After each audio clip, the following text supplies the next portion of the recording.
তো আমাদের আজকে থাকবে তৃতীয় শ্রেণীর জন্য পাঠ 25 রবীন্দ্রনাথ ঠাকুরের ছেলেবেলা। এই বিষয়টি সম্পূর্ণ আমরা আজকে আপনাদেরকে দেখিয়ে দেওয়ার চেষ্টা করব এবং এর সাথে এই পাঠটির সাথে আমাদের আরও কী কী রয়েছে সেগুলো একটু দেখিয়ে দেওয়ার চেষ্টা করছি।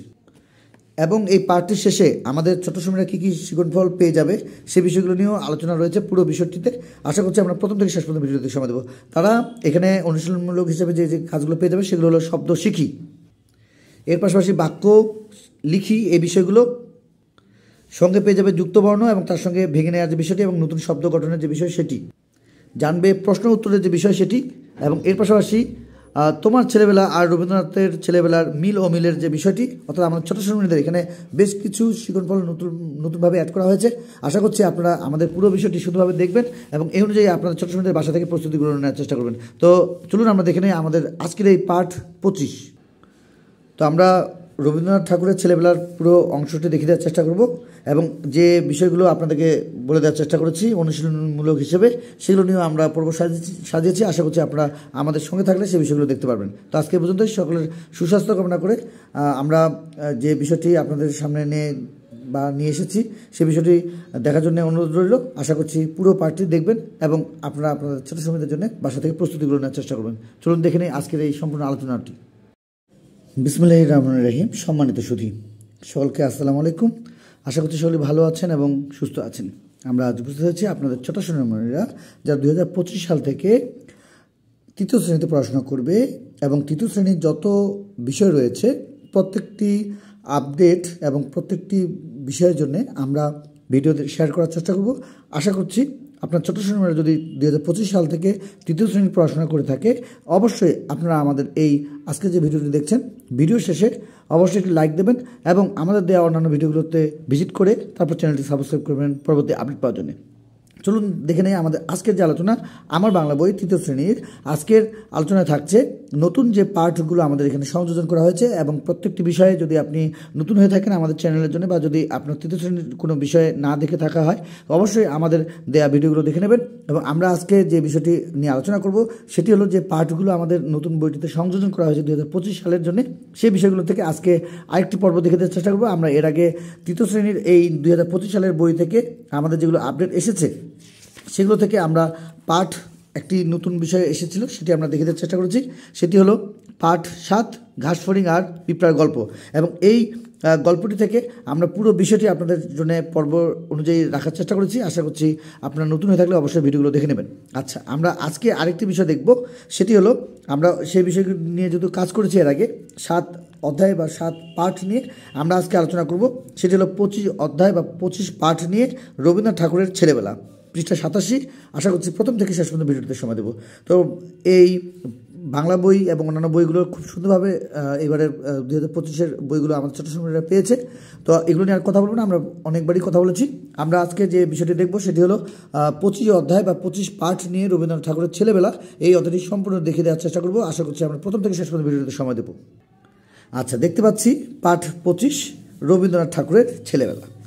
খুব সুন্দর একটি চিত্র দেখতে পাচ্ছি একেবারে রবীন্দ্রনাথ ঠাকুরের ছেলেবেলার যে বিষয়টি সেটি আমরা ছবির মাধ্যমে দেখতে পাচ্ছি এবং আমরা পরবর্তীতে আমাদের এই পাঠ অনুযায়ী যে আমাদের শিক্ষণফলগুলো রয়েছে সেগুলো দেখে দেওয়ার চেষ্টা করবো। আশা করছি আপনারা আমাদের সঙ্গে থাকবেন। তো এখানে আমরা যে বিষয়গুলো পেয়ে যাবো সেগুলো একটু দেখে দেওয়ার চেষ্টা করছি। সেগুলো হলো রবীন্দ্রনাথ ঠাকুরের নাম আমরা সবাই জানি, তিনি অনেক বড় কবি ছিলেন কিন্তু স্কুলে পড়তে তার একটুও ভালো লাগতো না। রাতে পড়তে বসলেও ঘুম পেত, তখন তার শিক্ষক তাকে বকা দিতেন। আচ্ছা, তো পরের অংশে আমরা যেগুলো পেয়ে যাবো সেগুলো হলো রবীন্দ্রনাথের ছোটোবেলা খুব মজার ছিল। তিনি কুস্তি শিখতেন, তার ওস্তাদের নাম ছিল কানা পালোয়ান। তিনি তার সাথে রোজ সকালে কুস্তি লড়াই করতেন, তারপর সারা গায়ে ধুলো কাদা মেখে বাড়ি ফিরতেন। এটা দেখে তার মা খুব ভয় পেতেন। তিনি ভাবতেন তার ছেলের গায়ের রং কালো হয়ে যাবে, তাই তিনি ছুটির দিনে তার গা ঘষে ঘষে পরিষ্কার করে দিতেন।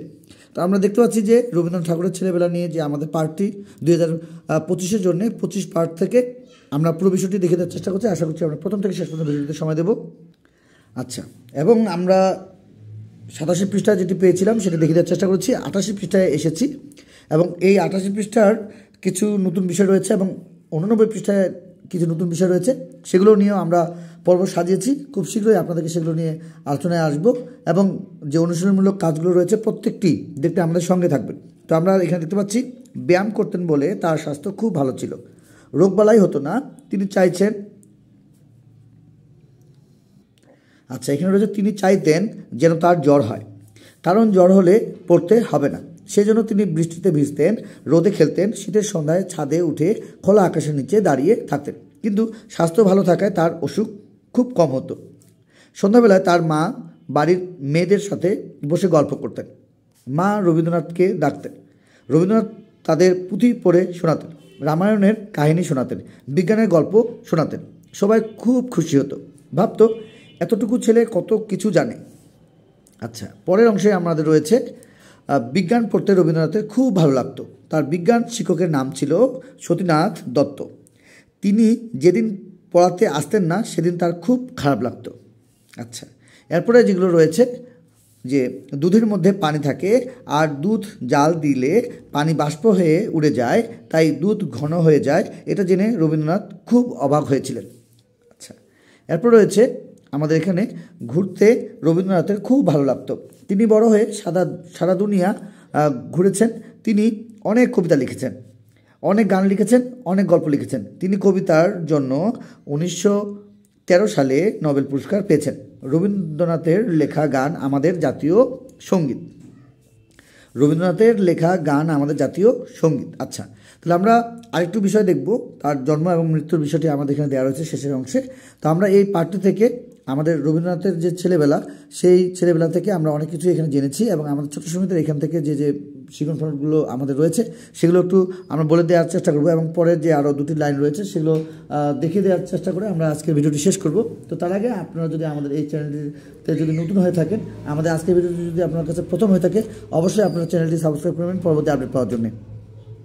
আচ্ছা, তো আমাদের এই পার্টটি থেকে আমাদের ছোটো সময়রা যা যা শিখবে বা যা যা শিক্ষণফলগুলো রয়েছে সেগুলো হলো যে শব্দের অর্থ বা নতুন শব্দগুলো তারা জানবে এবং তার সাথে শব্দের অর্থগুলো জানবে এবং এখানে তারা বাক্য গঠনের যে বিষয় সেটি এখানে এই পার্টটি থেকে জানবে এবং যুক্তবর্ণ এবং ভেঙে নেওয়ার যে বিষয় সেটি এবং নতুন শব্দ এবং তার সাথে আরও নতুন শব্দের যে প্রয়োগ সেই বিষয়টিও কিন্তু আমাদের এই বইটিতে দেওয়া রয়েছে এবং প্রশ্নের উত্তর এখান থেকে জানবে, সত্য মিথ্যা এবং মিল ও মিল, মানে ছোটো সন্তানেরা যারা তৃতীয় শ্রেণীতে প্রশ্ন করবে তাদের সঙ্গে রবীন্দ্রনাথ ঠাকুরের কোন কোন বিষয়গুলোকে মিল এবং অমিল হিসেবে সে মনে করে সেই বিষয়গুলো নিয়েও এখানে আমাদের কিছু অনুশীলনমূলক কাজ রয়েছে, সেগুলো নিয়ে আমরা খুব শীঘ্রই উপস্থিত হওয়ার চেষ্টা করব।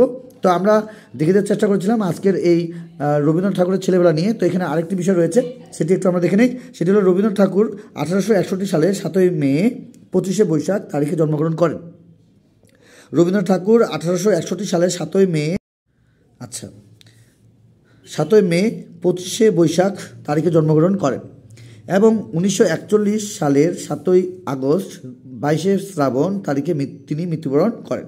আচ্ছা, রবীন্দ্রনাথ ঠাকুর তাহলে দেখতে পাচ্ছি যে তার জন্ম হলো 1861 সালের 7ই মে এবং মৃত্যু হলো 1941 সালের 7ই আগস্ট।